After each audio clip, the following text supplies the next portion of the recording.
Big news for the first time in a long time. Obviously, we have to go through, get you an updated startup draft, figure out where these Texans guys are going, figure out where these Buffalo guys are going. This is going to be a super flex mock draft, everyone. So I'm sorry if you played in one quarterback league. All I got to say is move those QBs down. But I will be interested to see what happens here at 1. Okay, so Josh Allen's still off the board at 1.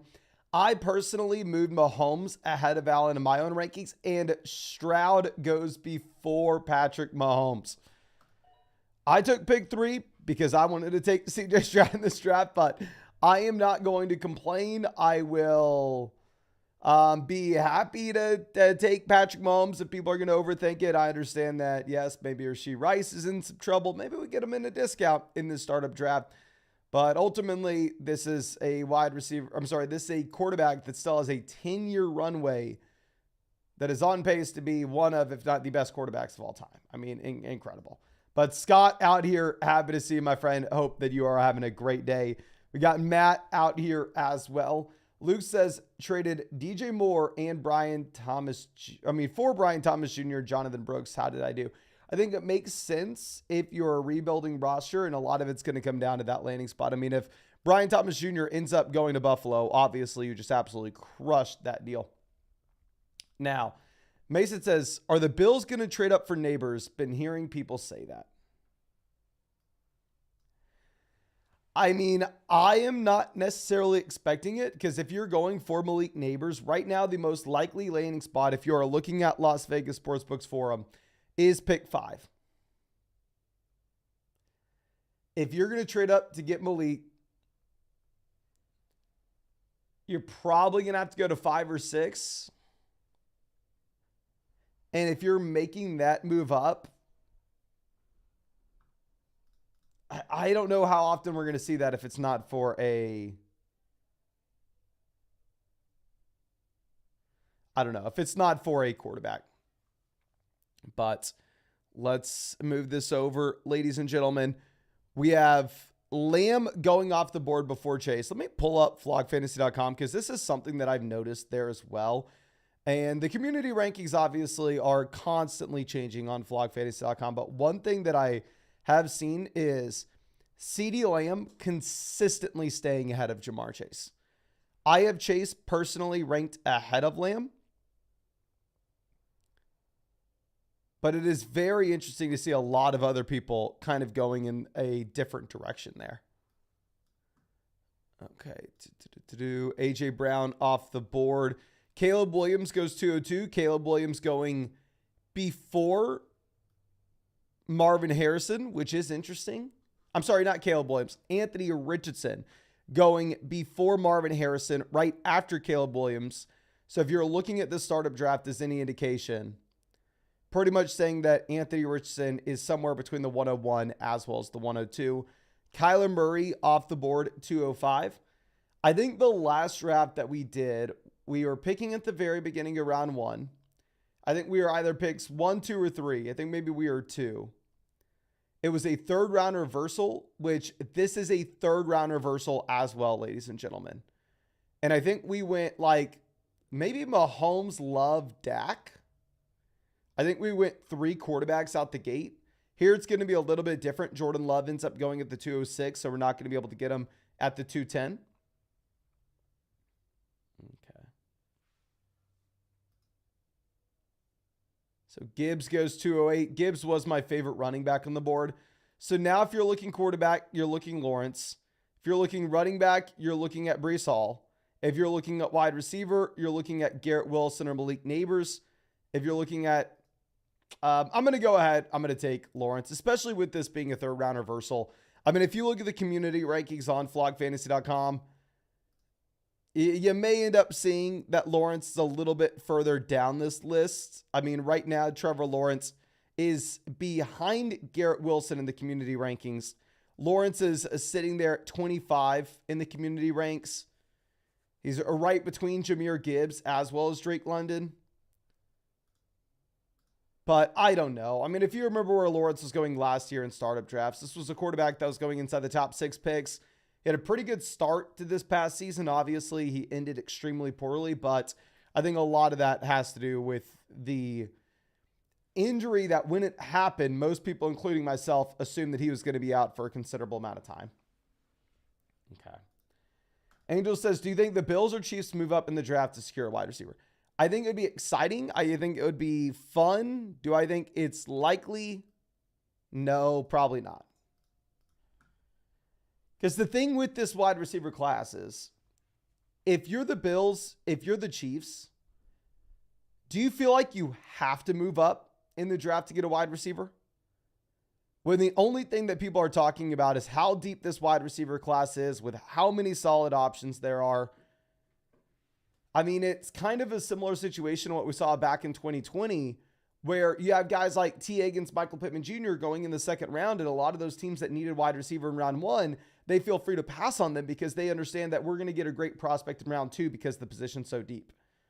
Not saying that the Chiefs or Bills are going to wait until round 2 to grab a wide receiver, but maybe instead the Chiefs or Bills figure, okay, well, we don't necessarily need to move up.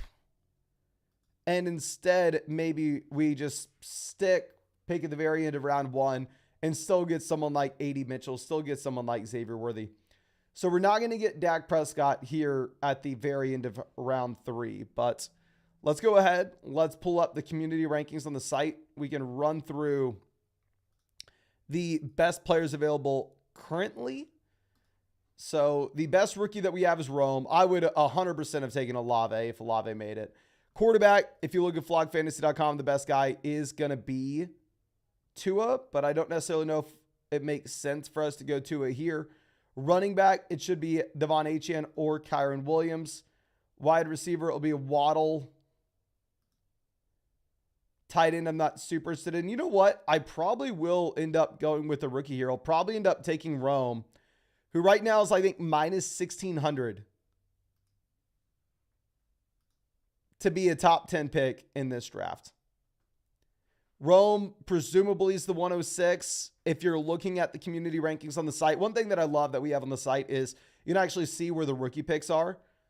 And we have, we don't have it, but the community rankings themselves have the 106 right in between DJ Moore and Brandon Ayuk. If you look at my personal rankings on the site, which if you want to see those, all you have to do is go hit the filter button, hit Ad Expert, hit Mason Dodd. I just updated these with the Stephon Diggs news. And you can go ahead and see that I will have Rome ranked ahead of someone like DJ Moore. Okay. So Trey McBride, Tua goes here at the 312. Not going to fault anybody at all for taking Tua there. I mean, a big reason why we pass on him is just with the thought process that in a lot of these drafts, he will make it back. But going to a Waddle there at the turn and getting that Miami stack, I think that makes a lot of sense. I know a lot of other people won't like that, but I think it's a great play, to be honest. Okay. So quarterback, you see a massive teardrop. Nobody's really interesting past this point. Maybe when we're back up on the clock again. Wide receiver, you're looking at like Devonta Smith, Brandon Ayuk, DJ Moore, Nico Collins. I think we're going to go ahead. We're going to scroll down a bit. We will take Drake London. I know that people are going to hate to see that we take Rome ahead of London. I understand why. I honestly am not going to feel too bad about it. If you do look at the community rankings, though, I mean, people are so freaking high on Drake London at the moment. He's wide receiver 8 in the community rankings. Even if you sort by the expert rankings, which have the guys from Dynasty Domain, Fantasy Stock Exchange, Dynasty Land, including myself, if you look at the expert rankings, Drake London's wide receiver 9. If you look at my personal rankings, I have Drake London wide receiver 10. I think if I'm looking at the London range, I could still make an argument for Rome ahead of him, just given the fact that London, while you can make an excuse that he's struggled based off quarterback play and quarterback play alone. The fact of the matter is he struggled through the first 2 years of his NFL career. Rome's going to be a wide receiver that's coming in with a new slate that will be a top 10 pick and a phenomenal prospect profile. So you can kind of hit the reset button, or if he comes out and does anything, if he's just a top 24 guy, obviously he can increase dramatically in value going into next season. So I don't mind taking London and Rome here. I know some people are probably a little bit upset about the order that we took these guys in, but it is what it is. But let's see if we have any questions. Here's a pretty big trade. We got Sammy Bullock, a longtime member of the flock, saying, would you trade the 103 and Addison for Dak, Tyreek, and Aaron Jones? It's a 12-team Superflex start 11. Let's go ahead. Let's pull up the trade calculator on the site and we get a better sense of what this looks like. We'll use the community rankings for this. Actually, no, let's use the expert. If you want to change from community to expert, just hit community, go over to expert. We are going to receive Dak, Tyreek, Aaron Jones,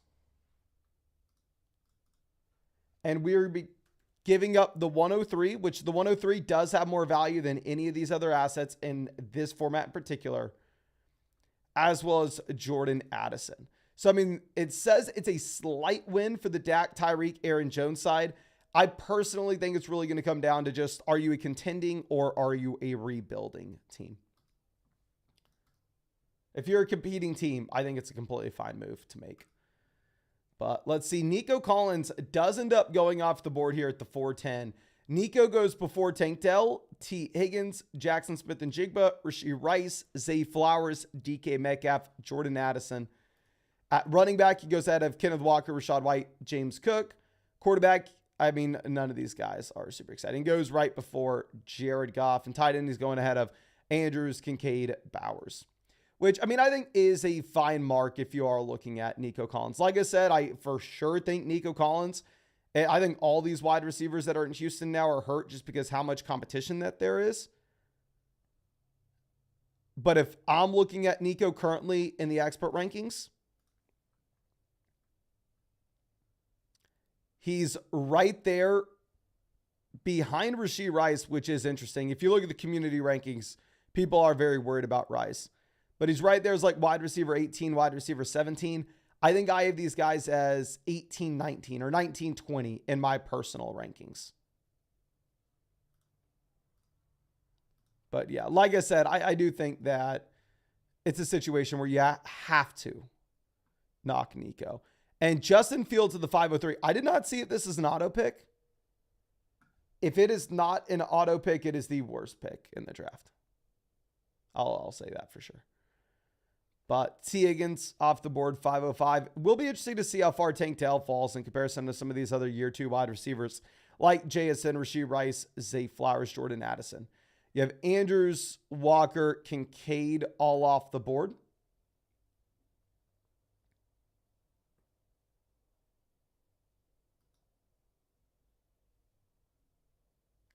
Ohio says, thanks for replying to my DM yesterday with the bro trade. Yeah, that was a phenomenal deal, my man. Tank Dell goes. So now that Tank Dell's off, if we're looking at this, you have your choice of the year 3 running backs and Rachaad White, James Cook. I guess Kenneth Walker's already off. You have your choice of the year 2 wide receivers in Addison, Flowers, Rashee Rice.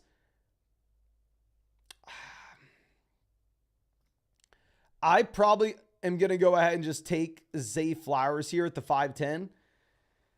Obviously, if Rashee Rice was not in any legal trouble, if Kirk Cousins didn't go to Atlanta, Zay Flowers would not be my pick. I'd either be going Addison or I'd be going with Rashee Rice. But we did get confirmation that it was Rashee Rice driving the car, according to his lawyer.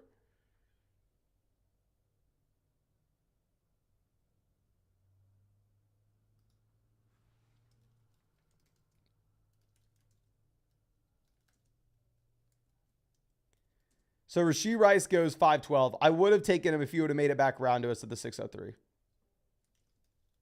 I hate drafting next to Cade. Dear God, Cade is crushing this. What rookies are available?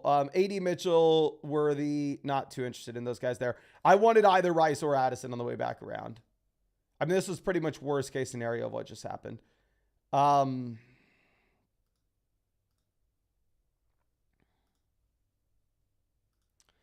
I think we will go ahead and take JSN. I mean, if y'all remember early in the offseason, we were screaming to sell JSN, go get the 105, sell JSN, go get the 106 in a Superflex league.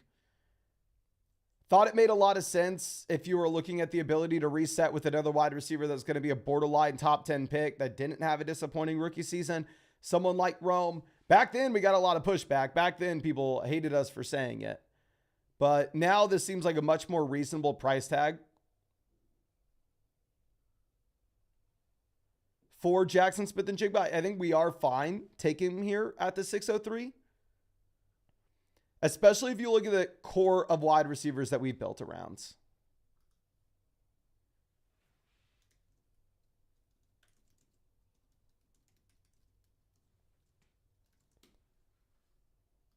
Okay.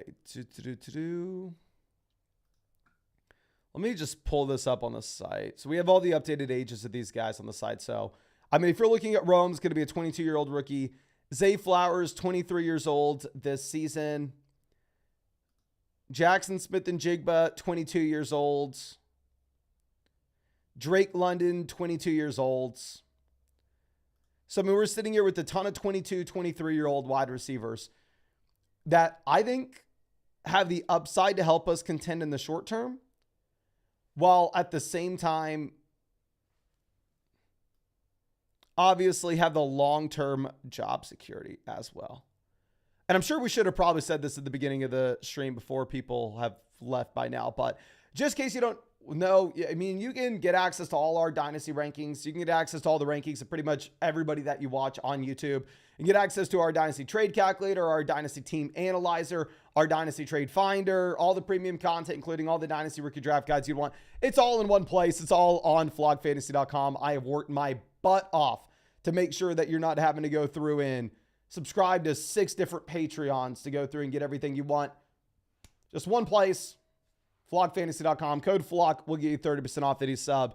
Plus, if you use code FLOCK, yours truly will break down your Dynasty Fantasy Football team in a podcast. And I am very proud of what we've been able to do on the site. I know this is a complete different side note, but let me know in the live chat if you're a site member, if you think differently. But the mission that we took whenever we built out the site and went down this path about a year and a half ago, and we are continuing to improve every single day. We have a dev team of 3 guys that are working their butts off.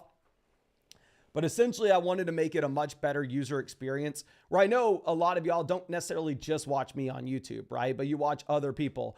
And if instead of you having to sign up and maybe only get someone's Patreon rankings and get one person and have to have 6 different subscriptions for it, you get them all in one place. Plus, at the same time, since we have that developer team with just one subscription, we're able to get you a ton of additional tools that individual creators wouldn't have been able to if it was just on their specific Patreons.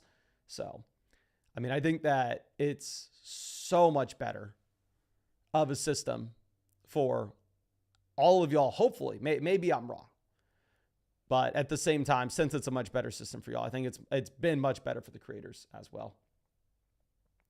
Now we have a couple of veteran wide receivers going off the board here in the middle of round 7. We have Bryce Young going off the board of the 709. I would have taken Bryce Young if he would have made it to us here at the end of the 7th round. I think that is a great pick. I think you have a couple quarterbacks in play that we could look at. None of these running backs are too appealing for me. The wide receivers are kind of whatever. They're all the older range. Worthy's the best. I think we're going to go ahead. I think we're probably going to take a quarterback. I think you can make an argument for Stafford over Baker. The reason I want to maybe take Baker here instead of Stafford is just going back to the construction of this team that we were previously looking at. This is a team where we build around primarily youth, right? So I still want to open up both options.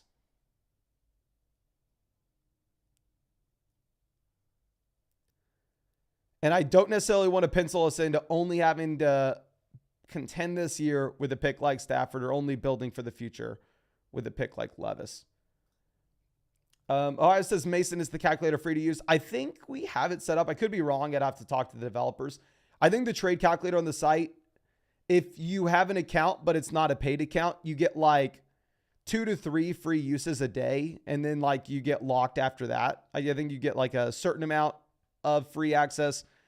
And then I think it is then behind a paywall, where obviously if you're a paid member, I think it's just unlimited for everybody. I mean, unlimited for anybody who's a paid member. Now, this team back on the clock after taking Worthy. The best rookies are Franklin, Penix, Ladd, Blake Corum, Keon Coleman. I actually recently updated my rookie rankings on the site, and I moved Jalen Wright ahead of Blake Corum. DeAndre Swift goes. So I'm going to go ahead. I'm going to take another quarterback here. We are going to so far have 4 quarterbacks and 4 wide receivers.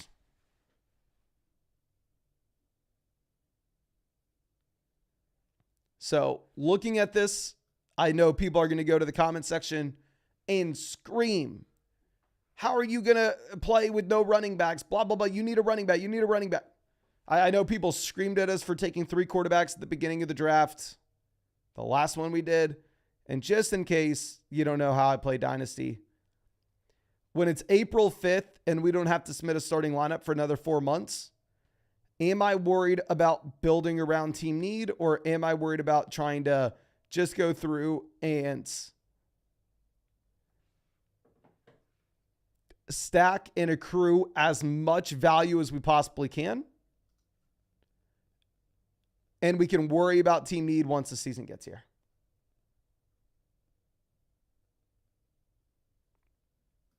Okay. Braden says, Mason, what's the pricing for 1 year of the Mother Flocker tier? It's $97 for a year. And yeah, you not like whenever I say you get all my rankings regardless. If you use a different code, you're still going to get all my rankings on the site. You're still going to get all my premium posts on the site. The only thing that the codes are essentially tracking is the creator when you sign up that you want to break down your team. So if you wanted to use a different code and get a different creator to break down your team, if you wanted me to break down your team in a podcast, that would be with code FLOCK. Okay. Javonte off the board at the 811, but you're still going to get everybody's rankings and premium content on the site regardless. Now, Deontay Johnson, Amari Cooper, both go 812, 901.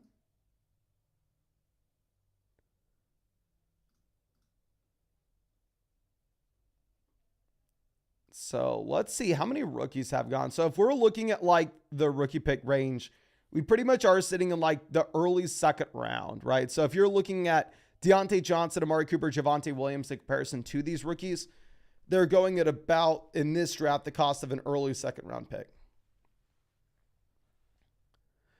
So Jonathan Brooks went 801. Trey Benson went 703. Okay, that was my big thing. I was wondering. As if Brooks went there, where did Benson go? Okay, George Kittle finally off the board of the 905. McLaurin, Spears both go. Not necessarily interested in them. Not really going to be looking to add in QB5 here. More so going to be looking at other positions. Mixon's gone. I don't necessarily know if Mixon fits this team just because Mixon really is an asset that you're wanting to just contend with right now. And I want to stay a little more neutral and a little more balanced and give us the optionality of maybe pivoting this to a rebuild if we want with how young our core is. Evan Ingram goes. So I think we're going to take Christian Watson. Now, obviously, Christian Watson is someone that we have much lowered expectations for now in comparison to where he previously was. If you're looking at where he is stacking up in the expert rankings on the site, he is currently wide receiver 31. He's right behind the tier of veteran guys like Diggs, Evans, Adams, Kupp, and right before like the secondary tier of those competing pieces that, I mean, aren't of the same caliber of like Adams, like Godwin, Ridley, and Keenan. But I mean, 24-year-old wide receiver that does give us a little more flexibility than some of these other names if we wanted to build for the long term rather than try to win right now, which we don't necessarily know what we want. So I just want to keep both options open. Okay. So Dell went 509, Nico 410, Diggs 706.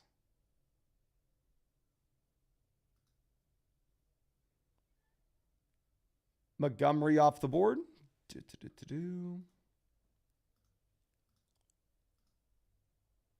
Godwin goes 1001. I think Godwin was my favorite wide receiver that was still available.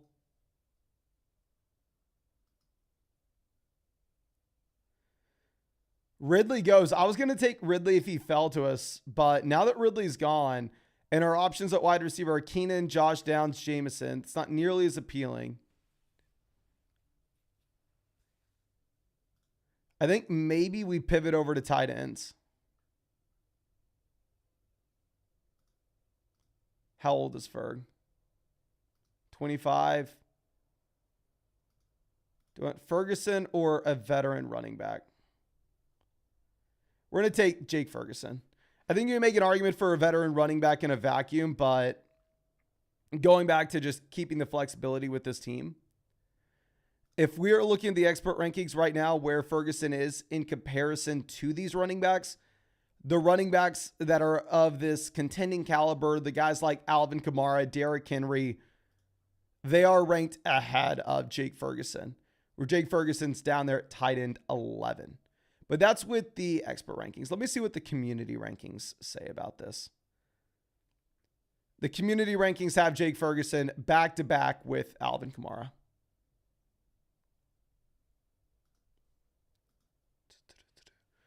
Ramondre, Blake Corum, Derrick Henry off the board here in the middle of the 10th.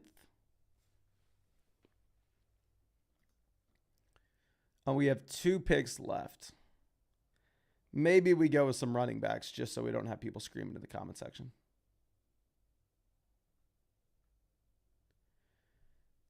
Xavier Legette goes. The best rookies that you have right now are Keon Coleman going after Legette, which is interesting. You have Keon Coleman, Roman Wilson, Braylon Allen, Jalen Wright, Tavion Sanders, Marshawn Lloyd, Jalen Polk, Bucky Irving, and Audric Estime.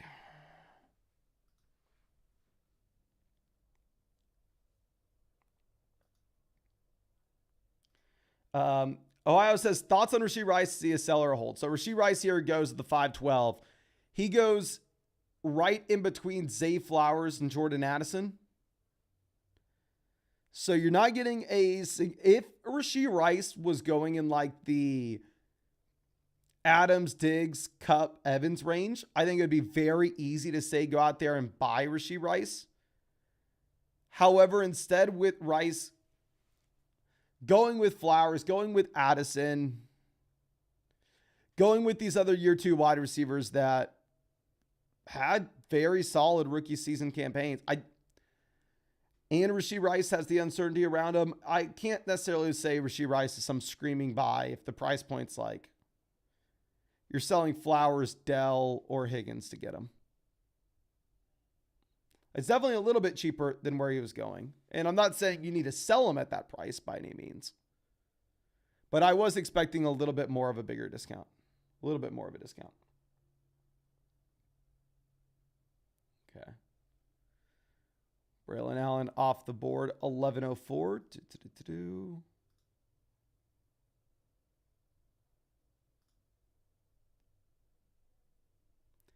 Keenan goes 1105. The best tight ends available are Goddard, Mayer, Freiermuth. I would have taken Keon Coleman if Keon made it to us, to be honest.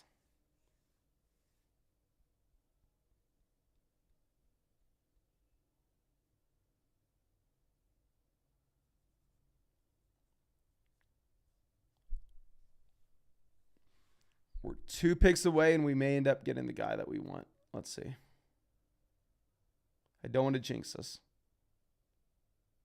Quentin Johnson goes to the 1108.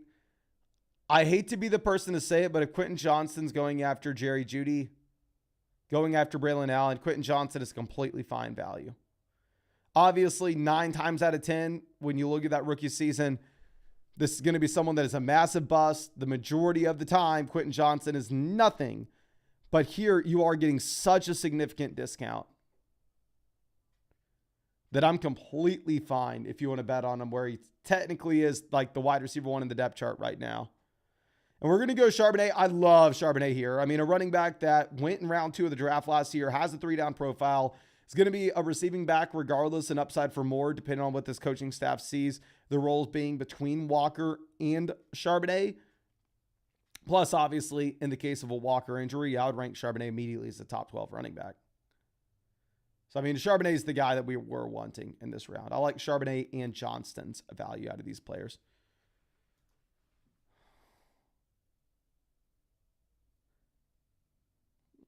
Okay.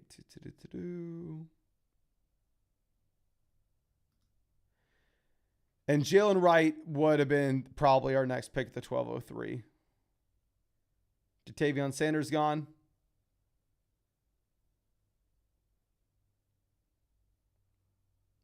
I actually really like our team. I really do.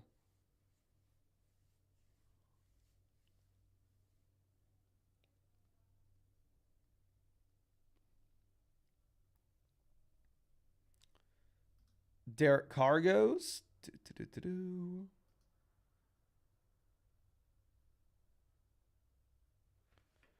I know a lot of other people probably want to see Jalen Warren here.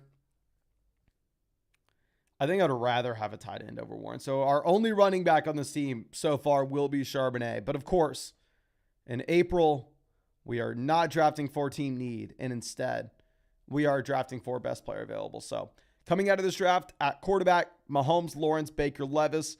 At wide receiver, Rome, London, Flowers, JSN, Christian Watson. Tight end, Ferguson, Frymuth. Running back, Charbonnet. But I think that's all I got for y'all. Appreciate you sticking with me this beautiful Friday morning. I don't know what I'm going to be doing over the next few days in terms of content-wise. I'm actually going to be traveling to Galveston for an Ironman 70.3, which will be my first triathlon race. So I'm excited for it. But yeah, that's all I got for you. Appreciate you. Hope you have a great day. And really hope we get to see you out with the... I think it'll be a video tomorrow.